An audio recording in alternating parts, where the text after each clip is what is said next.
Diabetes is a chronic disorder in which the body does not produce or use insulin effectively.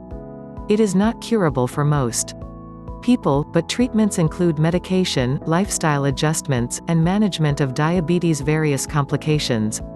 The main aim of diabetes treatment is to return blood sugar to a safe threshold and reduce the risk of complications while helping a person with diabetes to resume daily function. In this article, we look at the treatments for types 1 and 2 diabetes, as well as the importance of insulin.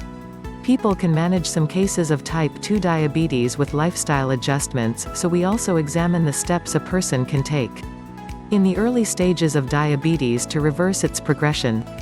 Medications. The main medication for managing type 1 diabetes is insulin. Taking insulin at the right times of day can improve quality of life for a person with diabetes. People with type 1 diabetes must take insulin, as the pancreas of a person with type 1 does not produce the hormone. Supplementary insulin helps the cells in the body to absorb glucose and use energy. A person with type 1 diabetes will need to receive insulin at several points throughout the day. Some doses of insulin will occur before or after a meal. With type 2 diabetes, insulin is not always necessary. However, a doctor may recommend taking it at certain times, such as while pregnant or during an extended hospital admission.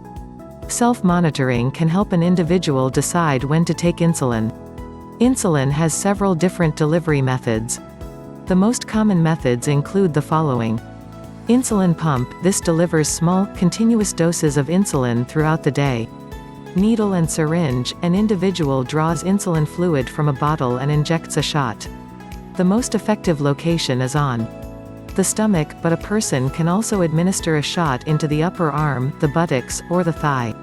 Some people need several shots to return blood glucose to an ideal level. Others might only require one shot. Pen. Some insulin pens are disposable, while others offer space for a replaceable insulin cartridge. They are costlier than needles but easier to use and resemble a pen with a needle instead of a nib. Less commonly, people might use the following to administer insulin. Inhaler. Some types of insulin can be breathed in as a powder from an inhaler device. Inhaled insulin can reach the blood faster than other types. However, it is only suitable for adults who have type 1 or type 2 diabetes. Jet injector. This method delivers a fine, high-pressure spray into the skin instead of a needle injection. Injection port. This contains a short tube that the person who needs insulin slots just beneath the skin.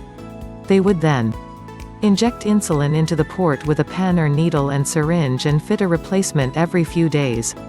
An injection port gets around having to puncture the skin every day. Medications for type 2 diabetes. A person with type 1 diabetes will always need insulin.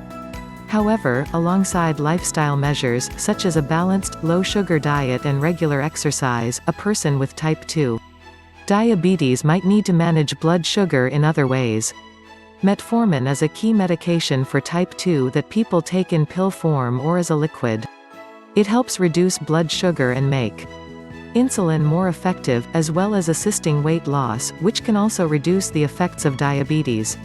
Other oral medications can also help reduce blood glucose in people with type 2 diabetes, such as alpha-glucosidase inhibitors, such as acarbose and miglatol, which slow the breakdown of starches into glucose after a meal, and slows down the increase in blood sugar levels. Biguanides, including metformin, which reduce the production of glucose in the liver and make muscle tissue more sensitive to insulin to improve the absorption of glucose. Bile acid sequestrants, BASE, which reduce cholesterol and blood sugar and are safe for people who also have liver problems, as they do not enter the bloodstream. DPP-4 inhibitors, such as allogliptin, linagliptin, and saxagliptin, which help improve the binding of glucose to the blood without causing low blood sugar. Meglitinides, such as nataglinide and repaglinide, which stimulate the release of insulin but might cause low blood sugar. SGLT2 inhibitors, such as canagliflozin and dapagliflozin, which help block the reabsorption of glucose in the kidneys.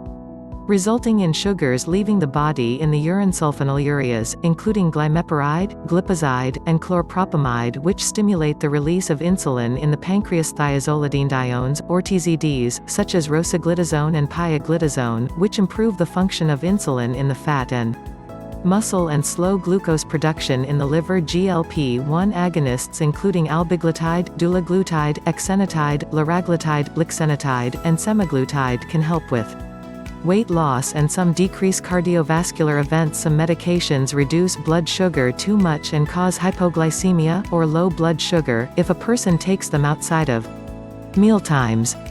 Speak to a doctor and assess the risk of this and other side effects when receiving a prescription.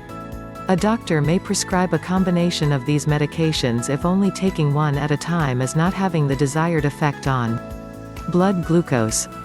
Not all of these drugs interact with each other, as they impact on different functions in the body. Certain medications require an injection, such as GLP-1 receptor agonists, which reduce the glucose output of the liver and increase insulin production. A person must also inject amylin analog, which a doctor would prescribe for use alongside meals to slow the movement of food through the gut and control glucose levels after eating.